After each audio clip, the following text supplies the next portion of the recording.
একটা গরম দুপুর, হঠাৎই আকাশের বুক চিরে ছুটে আসে একটি যুদ্ধ বিমান। তারপর যেন এক ভয়ঙ্কর ট্র্যাজেডি ভেঙে পড়ে মাইলস্টোনের মাথার উপর। আগুন, ধোঁয়া আর আতঙ্ক ছড়িয়ে পড়ে সর্বত্র।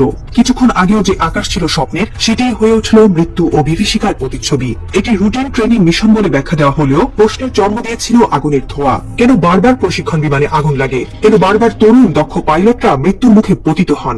এই প্রশ্ন শুধু মাটি থেকে নয়, আকাশ থেকেও ছুটে এসেছিল। আর সেই প্রশ্নের উত্তরে এক চিলতে হাসি নিয়ে হাজির হয়েছিলেন নরেন্দ্র মোদী। বিস্ময়ের ব্যাপার, দুর্ঘটনার পরপরই দিল্লি থেকে আসে এক মেডিকেল হিউম্যানিটেরিয়ান টিম। অগ্নিদগ্ধের চিকিৎসার জন্য ভারত নিজ উদ্যোগে পাঠায় চিকিৎসক ও ওষুধ। মিডিয়ায় ভারতের প্রশংসা ছড়িয়ে পড়ে, মানবিক মোদী বলেই প্রচার শুরু হয়। কিন্তু গভীর পর্যবেক্ষণে উঠে আসে আরেকটা সত্য। এই একই সময়ে ভারতের গোয়েন্দা সংস্থাগুলো জোরালোভাবে লবিং করছে যাতে বাংলাদেশ JF-17 থান্ডার ব্লক 3 যুদ্ধবিমান কিনতে না পারে। অর্থাৎ এক হাতে জীবন বাঁচাতে ব্যান্ডেজ, অন্য হাতে বাংলাদেশের আকাশ শক্তিহীন রাখার রাজনৈতিক পরিকল্পনা। ডিফেন্স সেন্ট্রালের সর্বশেষ প্রতিবেদনে জানানো হয়, বাংলাদেশ পাকিস্তান থেকে 32টি JF-17 থান্ডার ফাইটার জেট কেনার পরিকল্পনায় আছে। এটি বাস্তবায়ন হলে দক্ষিণ এশিয়ার আকাশে একটি নতুন ভারসাম্য তৈরি হবে। কিন্তু ঠিক এখানেই ভয় পাচ্ছে দিল্লি। তারা জানে JF-17 থাকলে বাংলাদেশ আর কারো দয়ার উপর নির্ভর করবে না। তখন আকাশেই শুরু হবে আমাদের স্বাধীনতার আসল ঘোষণা। এই কারণে প্রতিটি কূটনৈতিক পথে, প্রতিটি বন্ধুত্বের কথোপকথনের মধ্যেই জড়িয়ে আছে মোদীর একটি অদৃশ্য বার্তা, বাংলাদেশ যেন বেশি শক্তিশালী না হয়। বিশ্ব রাজনৈতিক পর্যবেক্ষকরা বলছেন, ভারত বাংলাদেশের আধুনিক যুদ্ধবিমান কেনাকে 3টি স্তম্ভে ঝুঁকিপূর্ণ বিবেচনা করে। 1. বাংলাদেশ যেন চিরকাল ভারতের প্রতিরক্ষা ছাতার নিচে থাকে। 2. আধুনিকায়নের নামেও যেন ভারত নির্ভরতা ছাড়া আর কিছু না হয়। 3. চীন বা পাকিস্তান থেকে কিছু কিনলে নিরাপত্তা ঝুঁকি বলে দমন নীতি চাপিয়ে দাও। এই কৌশলকে কূটনৈতিক পরিভাষায় বলে ডিপেন্ডেন্সি ডক্ট্রিন। তোমার প্রতিরক্ষা আমি ঠিক করব, তোমার স্বাধীনতা আমি নির্ধারণ করব।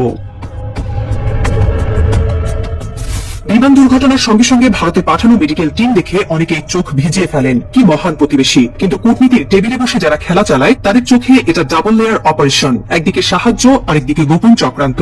ভারতের ভূ রাজনীতির এই দুই মুখ নিয়ে প্রশ্ন ওঠে। তারা কি সত্যি বাংলাদেশকে সাহায্য করতে চায়, নাকি এটি বৃহৎ এক মাস্টার প্ল্যানের অংশ? JF-17 যুদ্ধবিমান কেনা নিয়ে চীনের সঙ্গে বাংলাদেশের আলোচনা শুরু হতেই নয়াদিল্লির অস্বস্তি বাড়ে। ভারতের দৃষ্টিতে আধুনিক এয়ারক্রাফট মানে বাংলাদেশের আকাশে নতুন আত্মবিশ্বাস, যা তাদের দখলদারিত্বে চির ধরাতে পারে। তাই তারা কি চায় বাংলাদেশ এই পথে হাঁটুক? আকাশে দুর্ঘটনা আর তারপর সেই আহতদের চিকিৎসায় এগিয়ে আসা যেন সিনেমার স্ক্রিপ্ট। আর সেই স্ক্রিপ্ট লিখছে দক্ষিণ ব্লকের বুদ্ধিজীবীরা। আহত শরীরে হাত রেখে বলতে চাইছে, আমরা পাশে আছি, অথচ মনে মনে বলছে, তুই যেন দাঁড়াতে না পারিস। এই দ্বৈততা সাধারণ নাগরিকরা বুঝে উঠতে না পারলেও সেনা ও এয়ারফোর্সের কৌশলবিদরা নিশ্চয়ই ভাবছেন, এই সহানুভূতি কি কৌশল নয়? JF-17 ব্লক 3 একটি চীনা পাকিস্তানি যৌথ প্রকল্প। বাংলাদেশ এই যুদ্ধবিমান কেনার পরিকল্পনায় অনেক দূর এগিয়ে গেছে। এই বিমান শুধু আধুনিক নয়, এটি ভারতীয় এয়ারফোর্সের বিপক্ষে স্ট্র্যাটেজিক ব্যালেন্স গড়ে তুলতে পারত।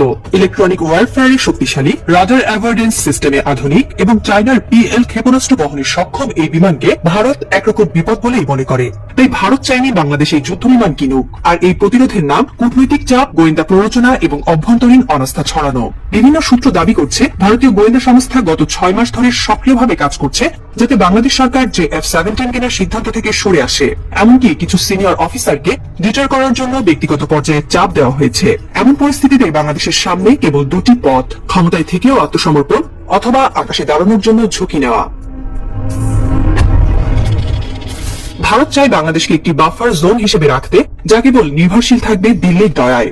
বাংলাদেশের নিজস্ব প্রযুক্তি, প্রতিরক্ষা কিংবা কূটনৈতিক শক্তি অর্জন যেন সেই ছককে ভেঙে দিতে পারে, এই আশঙ্কায় মোদীর কূটনৈতিক মস্তিষ্ককে চালিত করে। এখানে বন্ধু মোদীর রাজনৈতিক ছায়ায় খেলা করে ভারতীয় ভূ রাজনীতি। বাংলাদেশ যেন আকাশে উড়তে না পারে, তার জন্য চালানো হয় অর্থনৈতিক লবিং, প্রযুক্তিগত হস্তক্ষেপ, এমনকি স্থানীয় মিডিয়া ও সেনা কাঠামোতেও মতামত প্রভাবিত করার প্রয়াস। একই সঙ্গে জনমনে ভারত ছাড়া বাংলাদেশ চলতে পারে না এই মনস্তত্ত্ব প্রতিষ্ঠার জন্য ছড়িয়ে দেওয়া হয় সহযোগিতার নাটক। দুর্ঘটনার পর চিকিৎসা পাঠানো হয়, পাইলট বাঁচাতে বিশেষজ্ঞ দল আসে, হাসি দিয়ে বলা হয়, আমরাই তো বন্ধু। কিন্তু এই বন্ধুত্ব শুধু কৃত্রিম নয়, এটি প্রভুত্ববাদী। এটি এক প্রকার মানসিক বন্ধন তৈরি করে, যাতে বাংলাদেশের নেতৃত্ব নিজের সিদ্ধান্ত নিতে সাহস না করে। এমনকি এই ভূ রাজনীতির ছায়ায় অনেক সময় কিছু অভ্যন্তরীণ নীতি নির্ধারকরাও হয়ে ওঠেন ভারতের বর্ধিত হাত।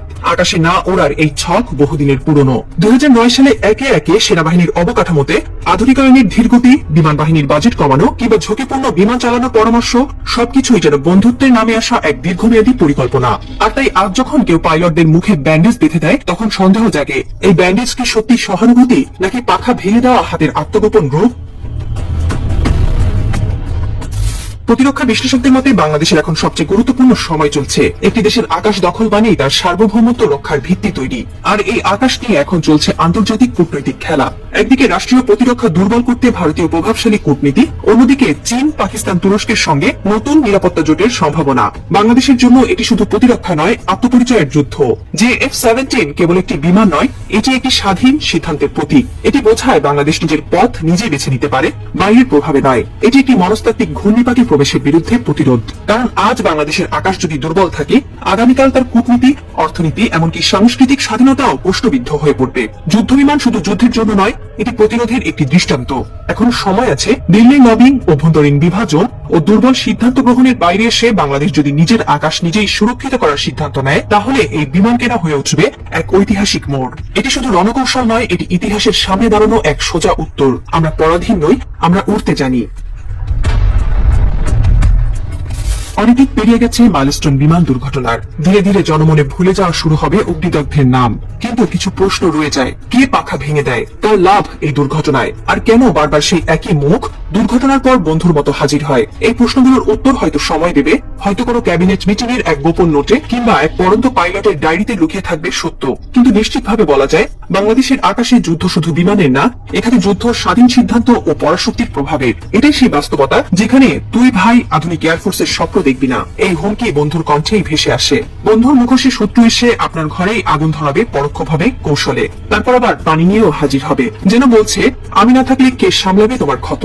এটাই ভূ রাজনীতি। স্বার্থ আগে, সম্পর্ক পরে। এখানে আপনাকে পঙ্গু করে রেখে ঔষধ দেওয়া হয় নিয়ম করে। শেষ প্রশ্নটা রয়ে যায় বাতাসে। বাংলাদেশ কি এবারও পাখা ভাঙার রাজনীতি মেনে নেবে, নাকি এবার রক্তে বাঁধা আকাশে দাঁড়িয়ে বলবে এই আকাশ আমার, সিদ্ধান্তও আমার?